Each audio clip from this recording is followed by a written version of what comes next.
Bienvenidos a Entrevistas con el Vocero Hispano. Hoy tengo conmigo al abogado Richard Kessler para hablar de los temas de inmigración, los cambios que se han producido recientemente, los programas nuevos que hay, las facilidades que se implementaron, las que no se implementaron.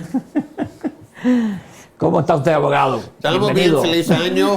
Feliz año a usted. Ya pasamos otro año sin reforma migratoria el año pasado. Y van a pasar muchos más. Pues no veo que va a estar más fácil. Sí, porque ahora los republicanos tienen el control. Pero cambios sí hay. Es la cosa interesante del mundo de inmigración de los Estados Unidos que siempre está cambiando. Sí. Tanto legalmente y tanto políticamente. Correcto. Sí. Abogado, estamos hablando ya en todos los ámbitos de los medios del asunto del título 42 y de las nuevas prerrogativas que anunció el presidente. Es decir, estamos hablando de programas que tienen que ver, pero lamentablemente solamente con 4 nacionalidades, no con todas. Así es. Entonces, ¿me puede abundar un poco de eso? ¿Cómo va el asunto? ¿Ya se comenzó a implementar el sistema ese de que la gente de esos países pueda aplicar por asilo por internet? Así es. Bueno, déjame explicar, porque son dos cosas fuertes y hay mucha confusión que la gente tiene. Sí. Uno es, como usted dice, un programa nuevo, que es similar al programa que existía primero para los de Ucrania, los paisanos suyos. Tú tenés gente de Ucrania, ¿no? No. Felizmente no. Felizmente no, ok. Ese es otro programa. Y después implementaron como en septiembre del año pasado para los amigos venezolanos. Okay. Y ya han añadido 3 países más, que son Cuba, vamos a mandar saludos a nuestros amigos cubanos, Cuba, Haití, a los haitianos, Nicaragua, ¿cómo dicen bienvenido? No sé. Bienvenido. Nicaragüenses, y extenderlos otra vez para los venezolanos. Y bajo este programa, tiene que entender, es para gente que básicamente están en sus países. No la gente, después vamos a la gente que han venido y están tratando y están en la frontera de México, los Estados Unidos. ¿Qué va a pasar con ellos?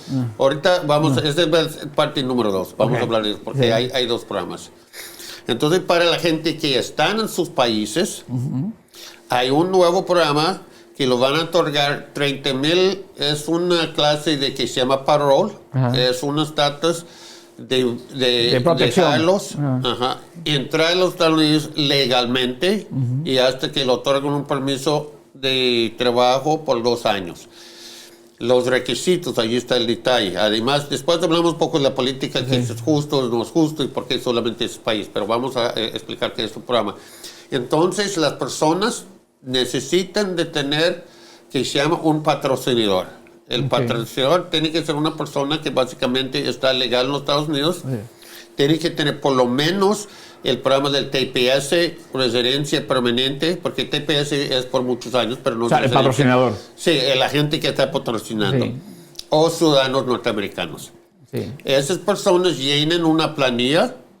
Lamentablemente, bueno, no sé, bueno, lo voy a decir, lamentablemente, abogados no pueden hacer eso, y si saben que está haciendo la aplicación a través de un abogado, no la acepten, fíjese. ¿O sí? Sí, bueno, no sé si es bueno o malo. ¿Por qué? O sea, que no sé yo, realmente no entiendo, porque siempre van a existir abogados. No quieren que ustedes los abogados hagan. Entonces, ¿qué pasa? Es lo que estoy diciendo. La gente ahorita en Miami están acudiendo a gente que ni son abogados, que saben mucho menos y están cobrando a veces igual que el abogado. Pero según la idea, para hacer una política, no tienen que gastar mucho dinero en eso. Sí. Y según unas agencias que no he escuchado todavía en Grand Rapids, es algo que tenemos que desarrollar. Es relativamente bien por el hecho de que algunos abogados también abusan claro que sí. Negocio con eso. Y no está muy complicado, pero está un poco complicado, porque tiene que llenar muchos datos de los dos, del patrocinador, la persona aquí, que tiene que entregar mucha información de su estatus financiero. Sus cuentas y cuánto ganan y cosas así. Y también de la persona que se llama el beneficiario, la persona que está en Cuba o Haití o eso Venezuela. No incluye, y eso es bueno aclararlo, solamente esas 4 nacionalidades. No hay mexicanos, no incluye dominicanos, no incluye... Solamente esos 4 países. No incluye ningún otro país. no incluye Sudamérica, solamente esos 4 países. Según la razón, aunque podemos hablar mucho de eso otro día, no sé si hay tiempo, que hay algo de la política, que siempre usted sabe, inmigración también tiene mucho que ver con la política exterior de los Estados realmente Unidos. todo Por eso. ejemplo, los cubanos eso es solamente política, porque realmente está hablando de 4, por lo menos son 4 países, 3 de los cuales Estados Unidos tiene sanciones contra ellos y los considera terroristas. Exacto, entonces es parte, pero también la otra razón es que esos países ya están preliminando el ingreso ahora a la frontera del sur de los Estados Unidos. No entiendo. O sea, la mayor parte de la gente que están tratando de entrar a los Estados Unidos son de estos 4 países ahora. Sí. Entonces, ¿pero por qué razón? Puede ser por eso. Yo estoy de acuerdo, no estoy diciendo que no. Sí, pero yo me refiero en términos ya para mí la mayor parte sociales, son cosas, o sea, ¿por qué razón hay más de esos países que de otros? Mi pregunta va a lo siguiente. ¿Es porque Estados Unidos le ofreció a esta gente ciertas prerrogativas para poder aceptarlos como refugiados? Es complicado. Yo creo que esa es parte de la cosa, pero por eso van a poner, para que no vienen así, si me entiendes. No vienen a la loca. Porque la avalancha de gente de Venezuela, de Nicaragua y de Cuba, se entiende que esos países tienen problemas, pero todos los países de América Latina tienen problemas también. Entonces, ¿por qué son precisamente de esos países que la gente más va a la frontera buscando asilo? Eso es complicado. Yo creo que hay varios factores. No sé si tenemos tiempo. Me refiero a factores legales. Es decir, es que existen ciertas prerrogativas, ciertos privilegios para los aplicantes de asilos de esos países. Estoy hablando de antes de esta medida. Siempre la cosa ha reconocido por lo regular, especialmente en el ámbito de asilo político, que hay gente que viene de países, vamos a decir, que son izquierdistas, o terroristas, tienen más chances de ganar el asilo. Y también han tenido programas especiales, como muchas veces como el ajuste cubano. Exactamente. Y programas antes para la gente del oeste. Existe la ley de ajuste cubano. Ya sabemos que los cubanos vienen por esa razón. Los venezolanos también tienen algún plan de ajuste, No, lo único que tienen ellos es ahora mismo este nuevo programa que estamos hablando. Pero tienen por lo general un poco más fuerte el porcentaje de ganar el asilo, porque le voy a decir por qué. Porque ellos, según, depende del caso, están viniendo aquí por razones más relacionadas a su opinión política que en otros países. Persecución política. Exacto, más directo. Y siempre, aunque indirectamente, vamos a el pobre campesino indígena de Guatemala, la cosa quizás económicamente y socialmente está peor que es para un venezolano de que antes de la clase media, porque ya escucho que ya no hay clase media en Venezuela, exactamente. Pero no es directamente, es un sistema de racismo institucionalizado y por eso vienen muchos de los, antes, durante la guerra civil o antes también era un poco más el político, pero nada, ya no es directamente por la política.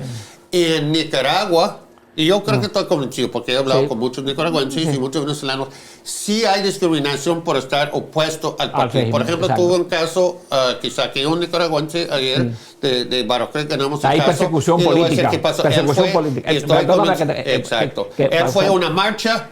En la marcha vinieron unos que trabajan con el gobierno de mi ex amigo, compañero, Daniel Ortega.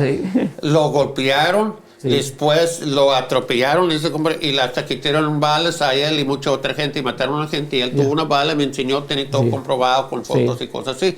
Solamente porque él participaba en la marcha. Eso directamente es política. Entonces, me refiero en ese caso es persecución política. Exacto. Entonces es mucho más fácil. La represión y ese tipo de cosas. Exacto, de ganar.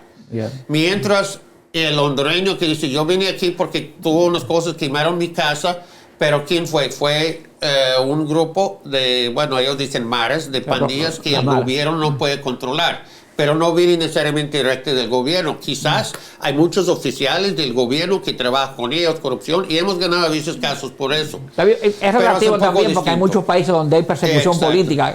La única diferencia es que esos países donde hay persecución política y represión y Estados Unidos no le da no lo consideran terroristas es porque son regímenes amigos de los Estados Unidos. Estuvimos hace muchos años, ¿no?, en una demanda legal, yo sé un poquito en eso, no era el abogado principal, era el de California, que se llamaba el programa ABC, no sé si se acuerda de eso, ese fue en los 80s. Sí. Pero exactamente esa fue la razón cuando le estaban dando refugio a mucha gente huyendo de Nicaragua. Y en ese tiempo no era mucha represión, no, solo que era una sí. guerra civil que ganó la izquierda, y la gente no quieren seguir viviendo allí, y entonces vinieron para acá. Entonces a ellos lo estaban dando el asilo cuando realmente no tuvieron directamente persecución.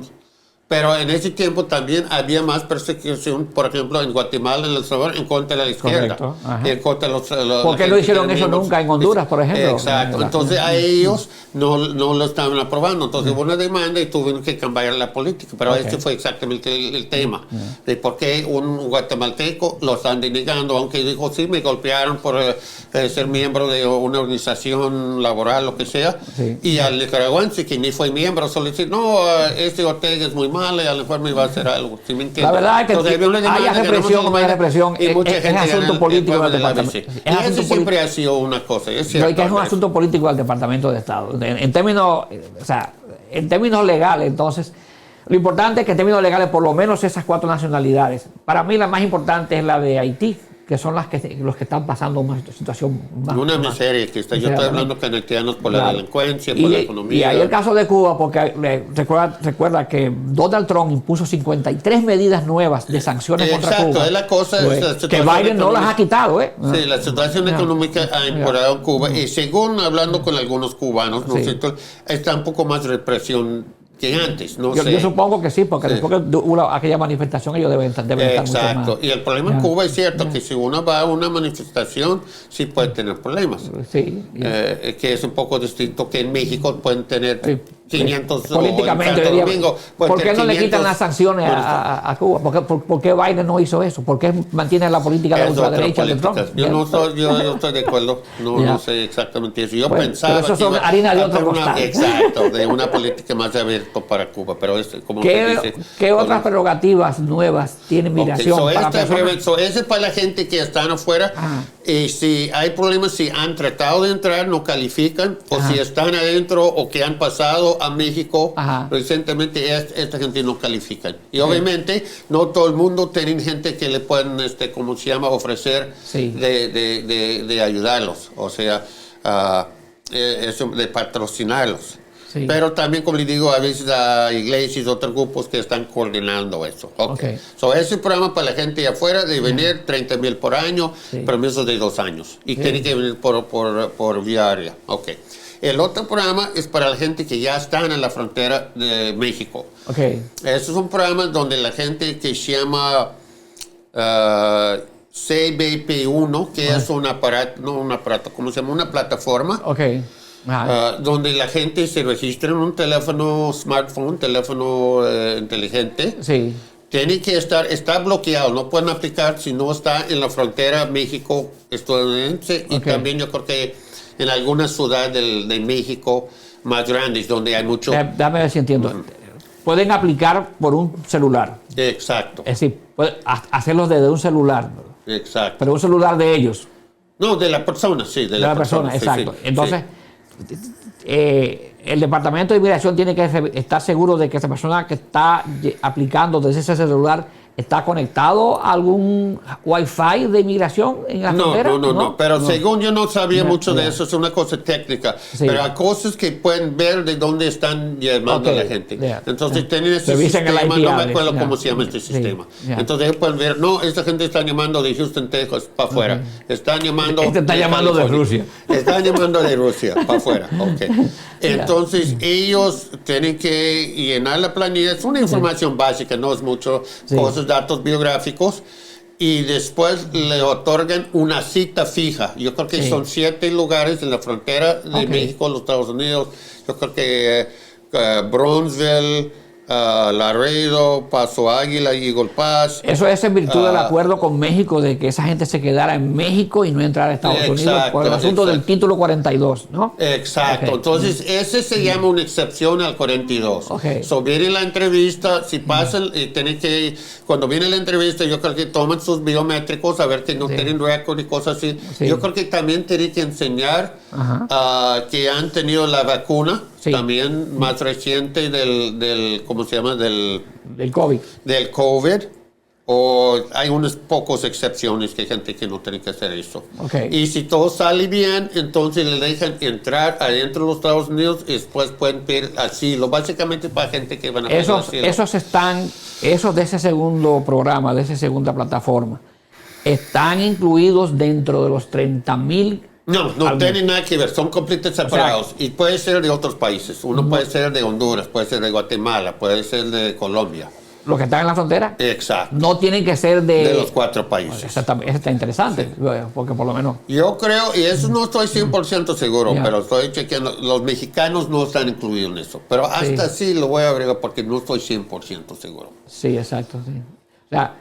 Y según van a llamarlo más o menos el plan de ellos en 2 semanas. Ahorita están poniendo un poco más. ¿Y no tienen una cuota?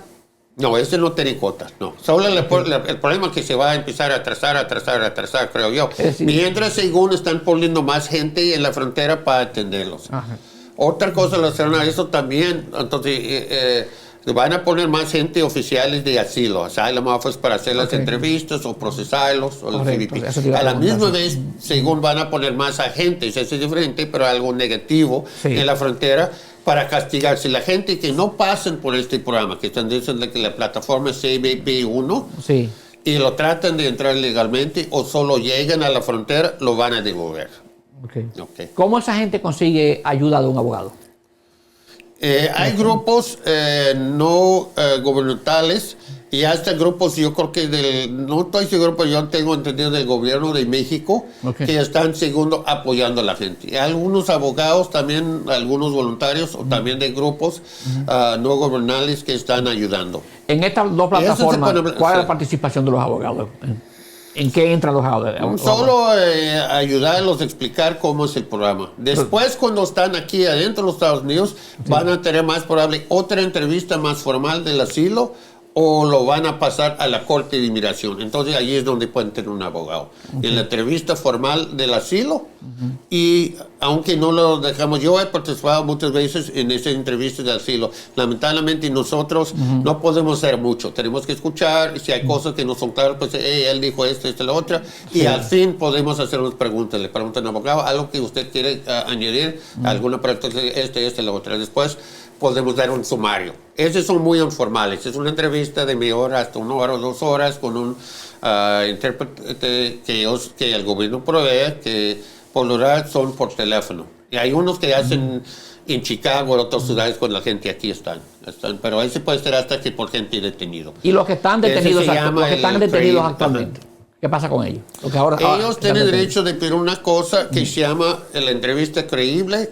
Si nunca han estado deportados antes, o que se llama el razonable, que es para personas que han estado deportados porque ellos no califican directamente por el asilo. Entonces es un poco más difícil. Para lo creíble, solo tienen que decir una cosa que quizás es creíble, que van a estar perseguidos regresando a su país. No es un nivel muy alto, no le dan actualmente la residencia por eso. Ese para la gente detenida estamos hablando. Y después, por lo general, le van a seguir con una audiencia formal con un juez. O a veces tiene un programa que se llama parol. Que es curioso en esta cosa también por una demanda que pusieron los derechistas hace el año pasado. Antes podemos pedir una fianza para la gente que entraron así.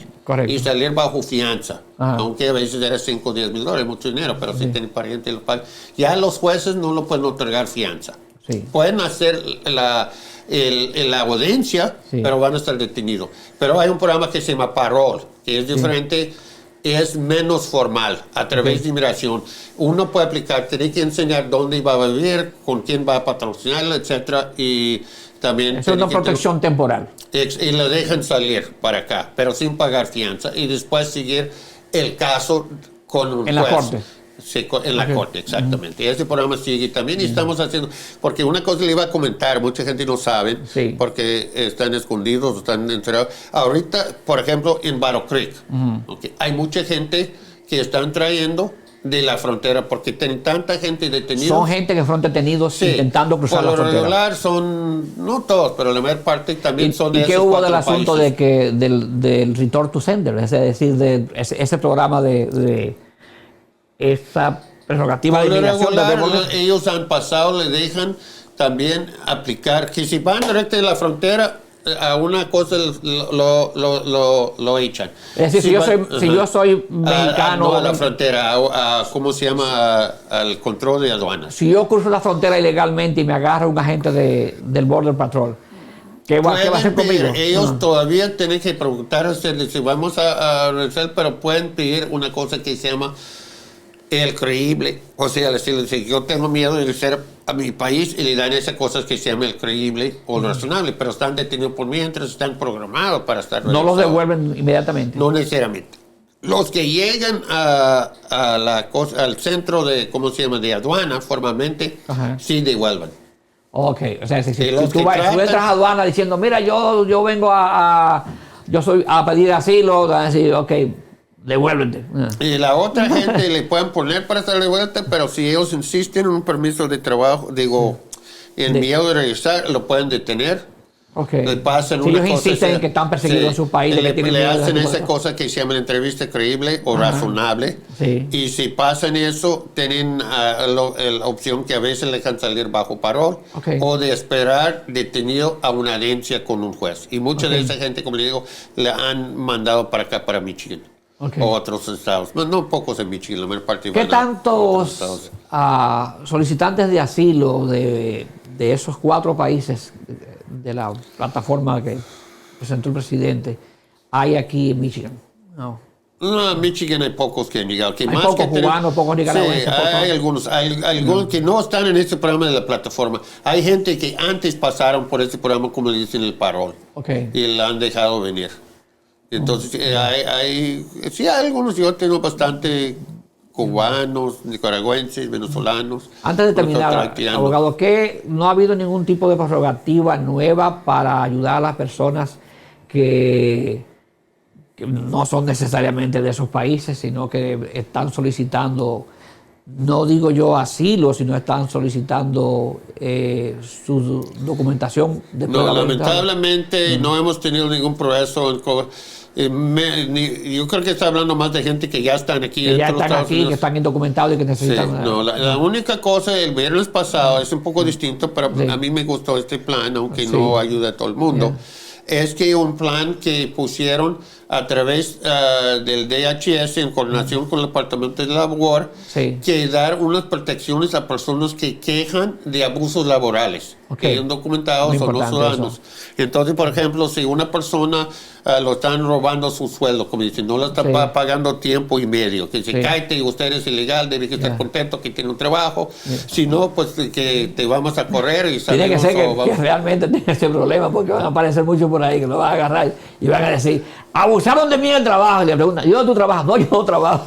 Bueno, eso sí también, eso sí. O a veces que están en trabajos peligrosos y no tienen protección. He tenido varios casos recientemente de gente trabajando en los techos.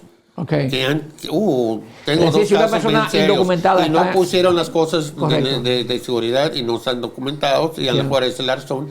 Que tienen que hacer es tienen que hacer una queja con un departamento estatal, local o federal.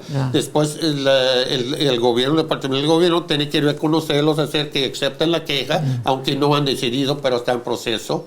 Y ellos hacen una carta, explicar eso, y entonces pueden aplicar directamente con inmigración por un permiso, una protección de permiso de trabajo por lo menos 2 años. O sea, lo importante y de lo esto pueden extenderlo mientras el caso está. Es un poco como la visa U, que el propósito de la visa U, pero eso es por criminal, no por abusos laborales. Pero una persona que esté, es decir, un trabajador indocumentado que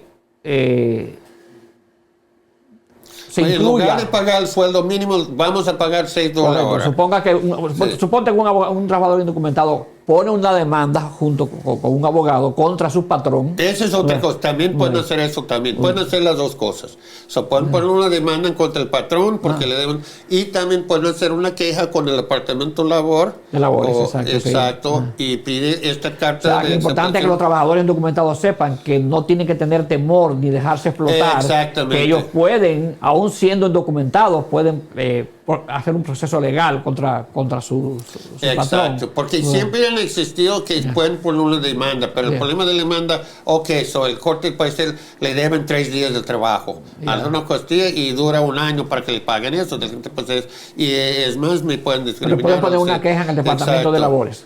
Sí, pero si hagan bajo este programa, también ya pueden pedir un permiso de trabajo especial y según lo van a tratar. Esto no creo mucho. Y tiene garantías de que después de que se venza ese permiso puede según solicitar. Lo pueden solicitar otra, mientras que el caso está pendiente todavía. Ok. ¿Algo más, abogado, que usted crea que es importante? Pues ese es un nuevo programa y hay rumores. Yo creo que eso va a estar muy difícil, pero lo voy a decir hablando de la reforma migratoria, que es posible, yo creo que va a estar difícil, pero que si pueden existir, ya los republicanos controlan la Cámara de Representantes por 5 votos, y los demócratas aumentaron un voto más en el Senado.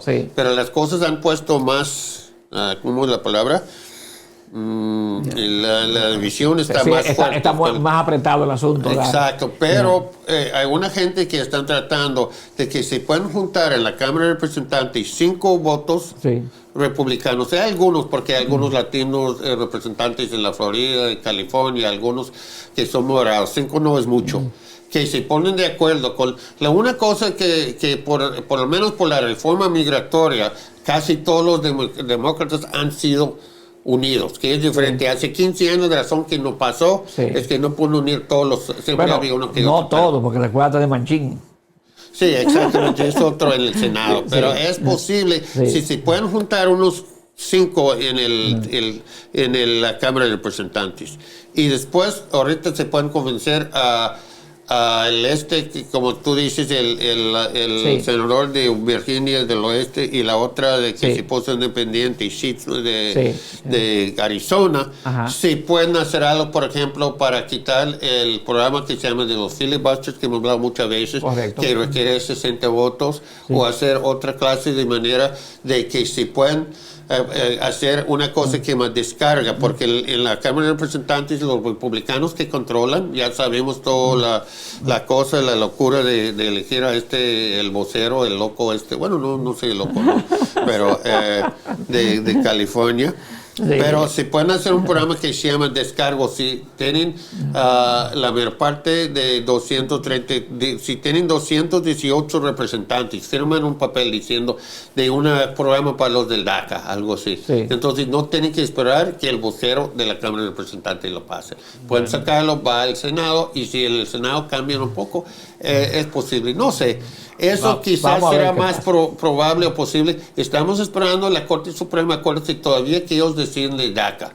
Si ellos pongan, mucha gente piensa en eso, quién sabe, en contra del DACA, porque nunca se sabe, pero han puesto algo conservador más ahora con el 5 conservadores, incluyendo muchas veces el jefe. El Robert, que la gente pueden ver, mira, este programa es popular. Todas las encuestas enseñan que la mayor parte de los norteamericanos estadounidenses están a favor, incluyendo blancos, anglosajones, lo que sea, del programa de DACA. So, ven que la Corte Suprema de Justicia dice, no, ya no más del DACA, hay quizás posibilidades, y entonces que motivar al Congreso, entonces ya tenemos que hacer algo. Y quizás más grande que solamente el DACA, para los trabajadores del campo, o la gente que tiene muchos años aquí, o los del TPS, y muchos tienen 20 años ya en el programa del TPS. So, es de la esperanza. No es muy claro, pero es posible. Bueno, hay que mantenerla. Bueno, amigos, gracias. Gracias, Richard, por estar con nosotros, por todas esas explicaciones. Cuando ya sabemos un poco más de este programa, de los 4 países, podemos hablar. Podemos hablar sobre eso. Le voy a hacer comentar que mucha gente me está llamando porque están molestos. Soy de Guatemala, porque no incluye a nosotros, que somos de México, tenemos 20 años aquí. Yo le voy a decir a la gente, sí es cierto, yo entiendo su frustración, pero si hay una manera de ayudar, apoyar a otra gente, no vamos a callar caer en esa cosa de la división. Exacto. Si podemos No vamos a caer apoyar en ese individualismo. a un nicaragüense, un cubano que está sufriendo en su país, pues ¿por qué no vamos? O la gente que quieran por lo menos apoyarlo. No está diciendo que uno tiene que firmar, pero que dejen a la otra gente. A la misma vez, seguiremos en la política de pasar una reforma más comprensiva. Y la otra cosa que podemos hablar otro día, yo creo que en esto, yo sé que usted me dice que siempre digo la misma cosa, pero soy optimista que quizás aquí en el estado de Michigan ya vamos a pasar el de la prueba a los demócratas del programa de la licencia y las IDs. Quizás en la otra semana vamos a ver qué pasa. Bueno, gracias Richard, gracias a ustedes por estar con nosotros y nos vemos en otra entrega a usted. Gracias, en Entrevistas con el Vocero Hispano.